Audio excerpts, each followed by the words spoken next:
One cannot speak about Kenyan politics of the 70s, 80s, and 90s without including Kamotho. Kamotho was called John Joseph Kamotho, JJ Kamotho.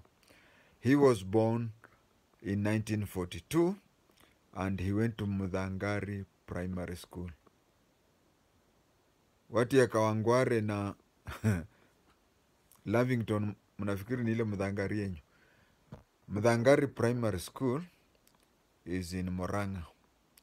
Now, those days, primary school used to end up in standard 4, where he did the Common Entry Examination, CEE, at Mudhangari Primary School.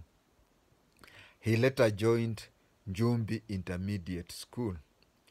Njumbi Intermediate School are schools that started from standard 5 to standard 8, and then he sat for his KAPE, Kenya Africa Preliminary Examination. But when primary and intermediate were joined together to become primary schools, KAPE, Kenya Africa Preliminary Examination, was done away with, was replaced by KPE, Kenya Primary Education, Kenya Primary Examination. And Kenya Primary Examination used to be done in standard 8. But then later on, Kenya Primary Examination was replaced by CPE, which I did, which was Certificate of Primary Education. Certificate of Primary Education was done at standard 7. So when they returned 8 again, Certificate of Primary Education, they added K, meaning Kenya Certificate of Primary Education. Then in 1962, he did Cambridge exam.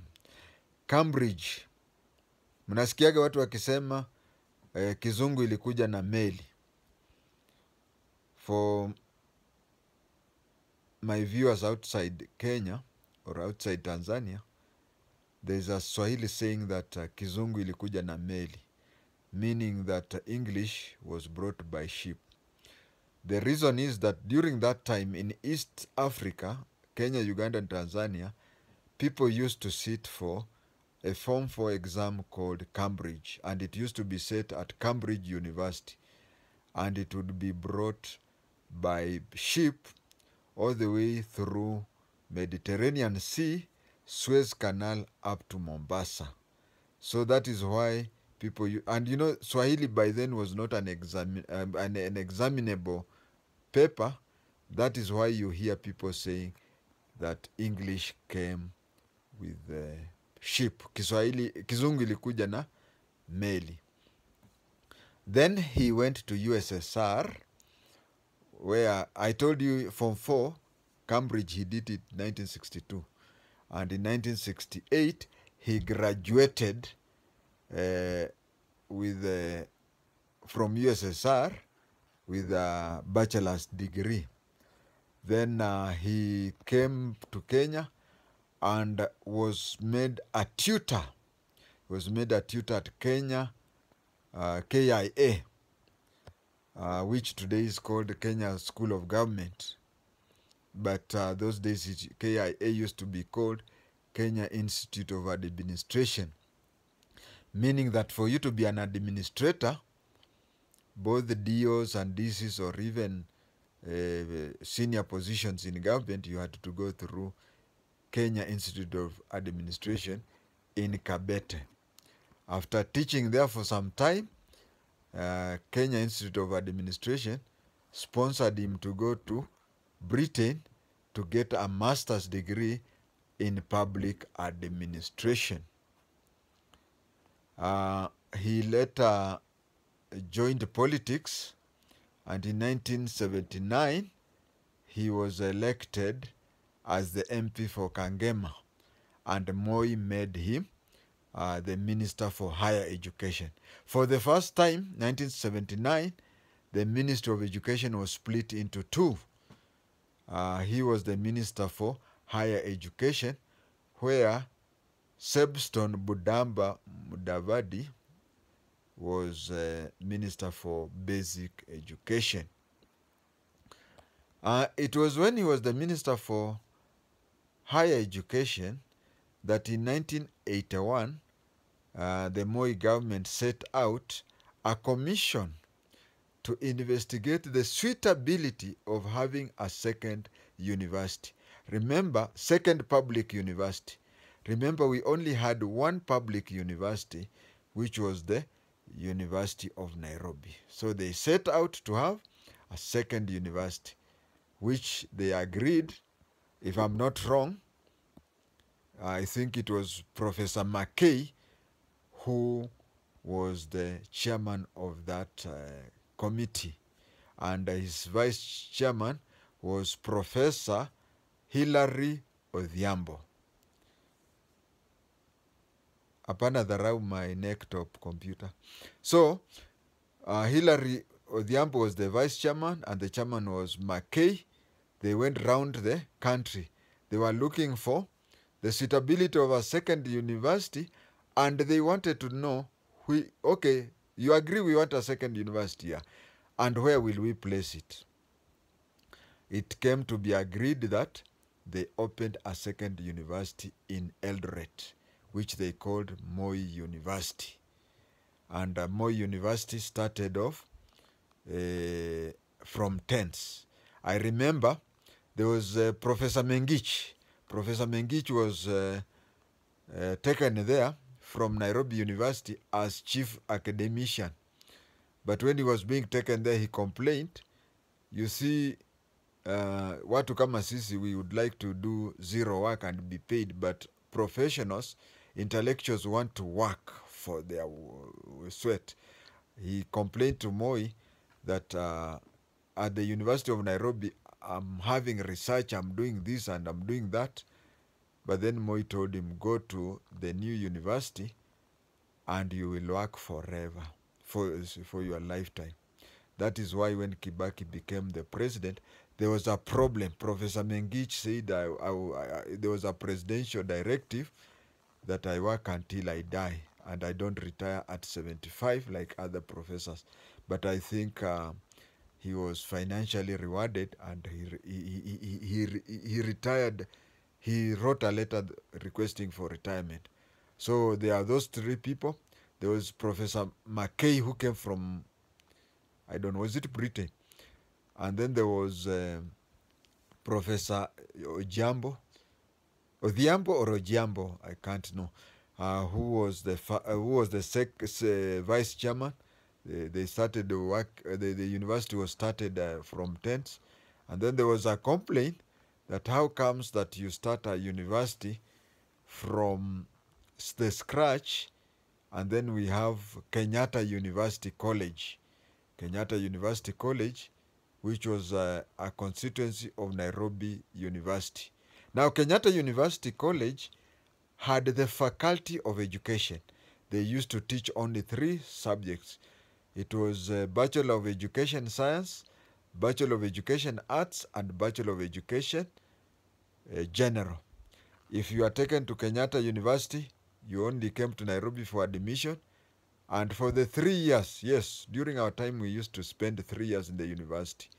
So for the 3 years, you would never step in Nairobi University, but your degree would read that you are in Nairobi University. So they upgraded Kenyatta University College and made it the 3rd university, which was Kenyatta University. It is also during the time when Kamotho was Minister for Education that the system was changed from 763 to 844. He was the type of a politician who would talk anything without any care of the consequences. He is famous for having told Luhyas that you are only good as cooks and watchmen. But he was remembering the colonial times when Kalenjins and Kambas were in the disciplined forces and Luhyas were cooks and watchmen. Now, when multi-party came, Central Province, almost all of them ran away. In fact, there's a public meeting where Uhuru Muigai Kenyatta was addressing a meeting, and he was trying to campaign, and Kikuyus would tell him, he was campaigning on KANU, and Kikuyus would tell him, even if your father resurrected today and joined that party, we will not vote for him. But J.J. Kamotho stood by. He stood by KANU and Moi. And there was a time when there was a public meeting in Karatina.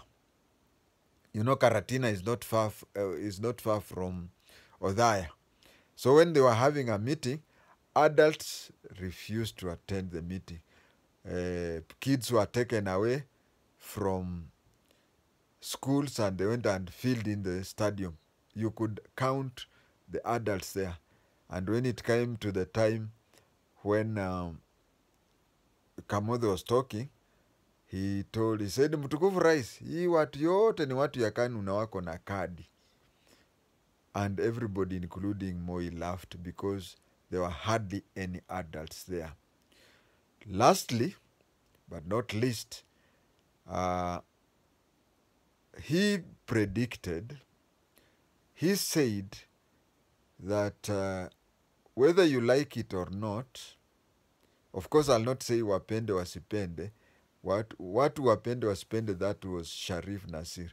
But he used to go around and said, do whatever you want to do, but KANU will rule for 100 years. If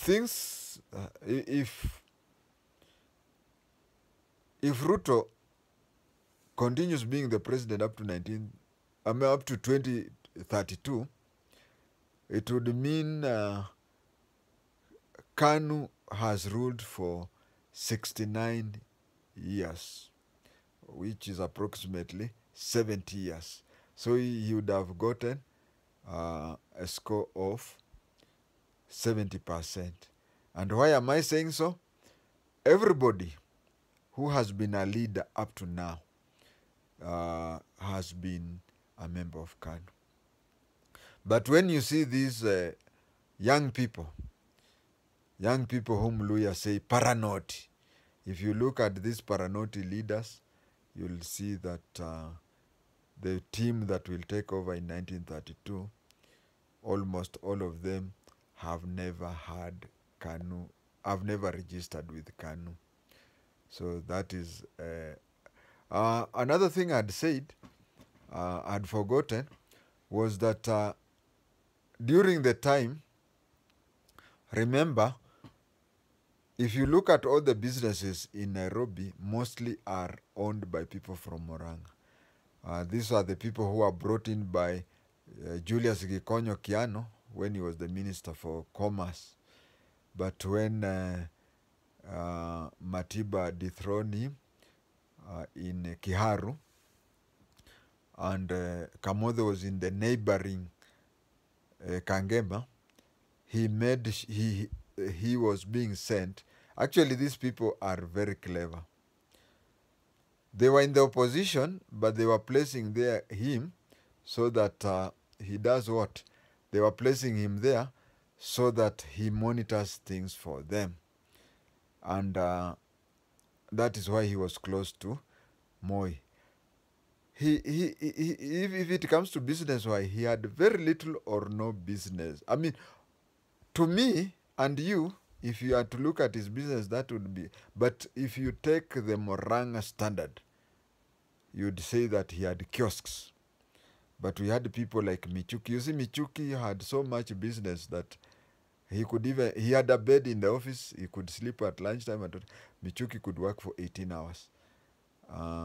Most of it working in a government work and working on his own businesses.